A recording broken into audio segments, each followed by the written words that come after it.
Assalamualaikum warahmatullahi wabarakatuh. Perkenalkan, kami dari kelompok 2 yang terdiri atas Abi Rifki, Ervina Kalinda, Nurul Fitri, serta saya Rehan Abdan. Kali ini akan menjelaskan tugas kami yang berkaitan dengan Diabatic Continuous Stir Tank Reactor. Oke, dan berikut adalah outline akan kami bahas. Dari mulai ilustrasi, model persamaan yang kami buat, parameter, model Stella, uji sensitivitas, serta tuning PID. Kita masuk ke pembahasan yang pertama, yaitu ilustrasi diabatic CSTR, di mana pada reaktor CSTR yang kami gunakan itu memiliki order reaksi pertama dengan laju reaksi dengan rumus K0 kali XP min E per RT dikali CA. Dan reaksinya bersifat eksotermik serta irreversibel.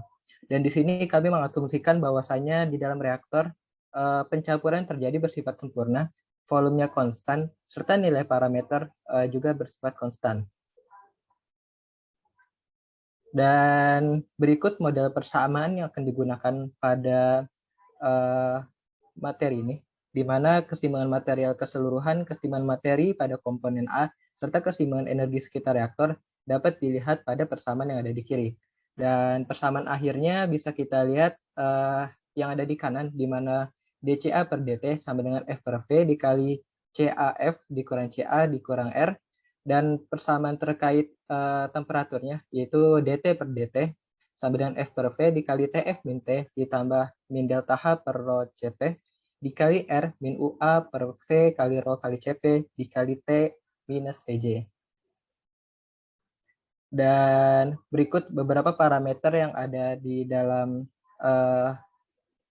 tugas ini. Ya, pertama adalah parameter inisial CA-nya bernilai 8,564 kg mol per meter kubik, dan F per V-nya bernilai 1, K0-nya bernilai 14.825 dikali 3.600, min delta H-nya bernilai 5.215 kilokalori per kilogram mol, E-nya bernilai 11.843 kilokalori per kilogram mol, rho Cp-nya bernilai 500 kilokalori per meter kubik derajat Celcius, T finalnya bernilai 298 Kelvin, CAF-nya bernilai 10 kg mol per meter kubik, UA per V-nya bernilai 250 kilokalori per meter kubik derajat Celcius hour, dan T jaketnya bernilai 298 Kelvin.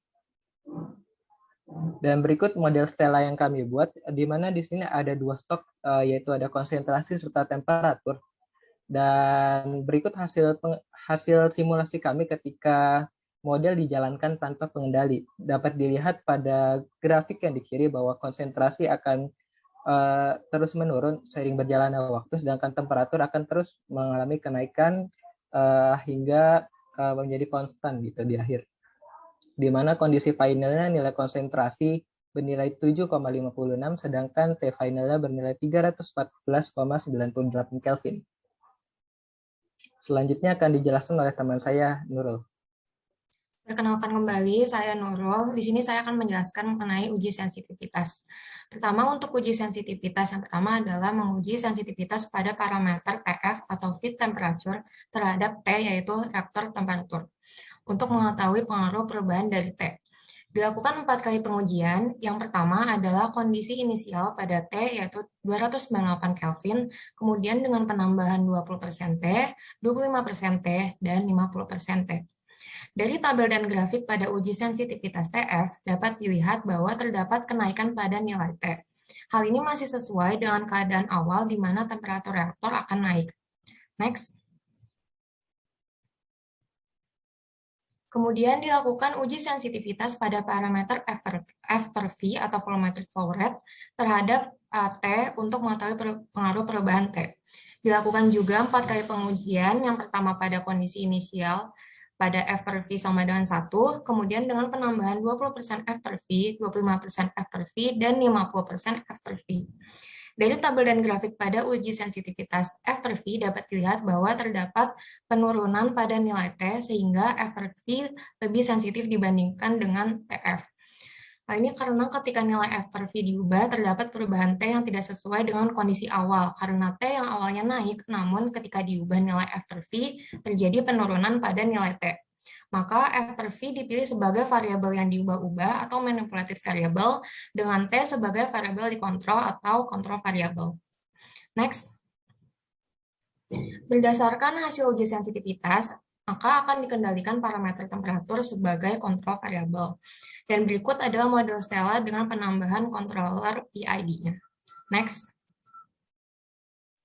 Kemudian ini adalah tahap tuningnya dengan 3 jenis tipe controller, yaitu P, PI, dan PID, menggunakan metode Ziegler-Nichols. Next. Setelah dihitung didapat nilai tetanya yaitu 1,695 dan nilai taunya yaitu sebesar 1,13.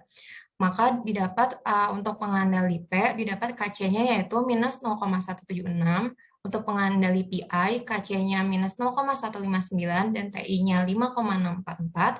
Kemudian untuk pengandali PID, KC-nya yaitu minus 0,212, TI-nya 3,39, dan TD-nya 0,8475. Next.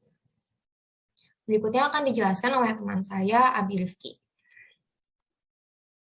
Baik, terima kasih Nurul.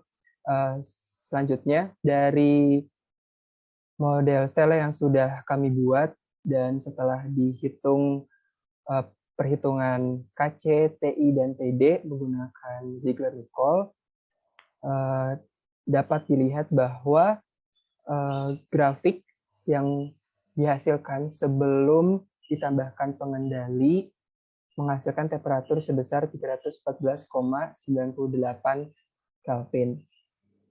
Dari grafik tersebut menunjukkan bahwa dibutuhkan pengendali agar nilai temperatur sesuai dengan set point yang diberikan, yang sudah di set yaitu sebesar 311,2 Kelvin.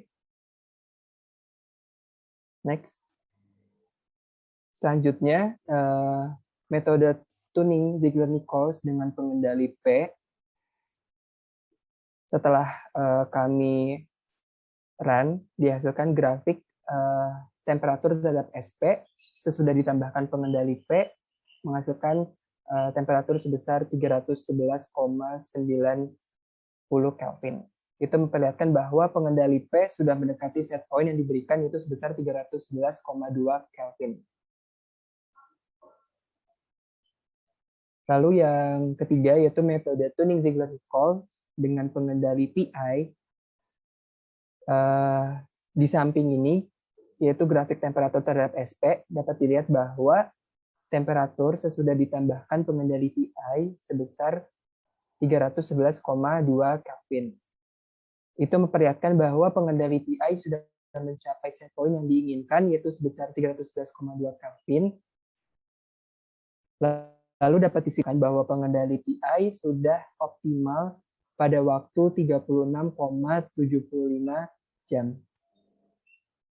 Next. Lalu yang terakhir yaitu metode tuning Ziegler-Nichols dengan pengendali PID.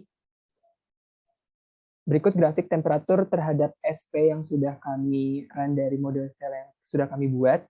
Dapat dilihat bahwa temperatur sesudah ditambahkan pengendali PID mengalami error yang menunjukkan bahwa pengendali PID itu tidak bisa digunakan pada model Stella kami. Selanjutnya akan dijelaskan oleh teman saya, Ervina. Sebelumnya perkenalkan, saya Ervina Kalinda akan menjelaskan tentang metode trial and error. Sebelumnya, pada sistem ini telah diketahui bahwa tuning Ziegler-Nichols itu telah solve dengan pengendali PI pada waktu sekitar 36,75 jam. Dapat dilihat pada grafik ini dengan temperatur 311 yang sama dengan SP. Namun, karena waktunya itu yang cukup lama, melebihi waktu pada saat steady state sebelum pengendalian, maka dilakukan metode trial and error. Tujuannya adalah untuk mengetahui nilai parameter kontrol yang sesuai dengan waktu sistem yang diinginkan, di mana waktu sistem mencapai keadaan steady pada pengendalian pada waktu 10 jam. Maka trial and error akan dilakukan. Selanjutnya, pertama kali yang dilakukan pada metode trial and error adalah menaikkan nilai parameter TI menjadi 10, di mana sebelumnya adalah 5,644. Setelah di-run, didapatkan hasil grafik sebagai berikut, di mana grafik malah menjauhi set point. Maka dari itu, kita menyimpulkan bahwa waktu untuk mencapai 10 jam artinya adalah menurunkan parameter TI di bawah 5. Selanjutnya, kita mencoba untuk men-trial pada saat TI 3. Ternyata benar parameter waktunya itu semakin sempit, yaitu mencapai 18,75. Lalu dilanjutkan menjadi TI sama dengan 2, didapatkan 11,5. Disebabkan belum mencapai 10, maka akan kita kurangkan lagi TI-nya. Selanjutnya, didapatkan pada 1,8, waktu tempuhnya selama 10 jam untuk mencapai temperatur sesuai dengan set point. Maka dapat disimpulkan bahwa parameter kontrol yang paling optimum adalah pada saat KC sama dengan minus 0,159 dan TI 1,8.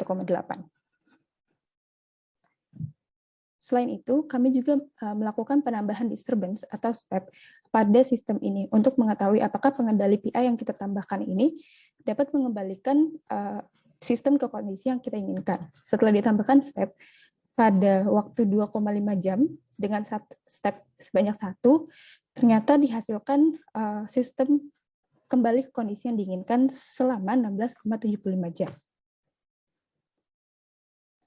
Maka dari itu, kesimpulan dari case kami ini adalah dengan uji sensitivitas, dapatkan parameter F per V sebagai manipulated variable atau MV, dan T sebagai control variable.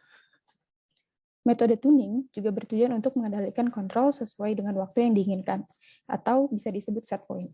Setelah dikontrol atau beberapa jenis pengendalian, dapat dilihat bahwa pengendali PI dapat mengendalikan sistem dengan kondisi yang diinginkan, tapi dihasilkan waktu yang cukup lama. Lalu, metode trial and error bertujuan untuk mempersingkat waktu sistem mencapai steady state setelah dituning. Parameter kontrol yang dihasilkan pada metode trial and error mencapai keadaan steady pada 10 jam adalah KC sama dengan minus 0,159 dan TI sama dengan 1,8. Di mana pengendali PI tetap bisa mengendalikan sistem ke kondisi yang diinginkan setelah diberikan disturbance dengan waktu 16,75 jam. Sekian presentasi dari kelompok kami. Kurang lebihnya mohon maaf. Terima kasih atas perhatiannya.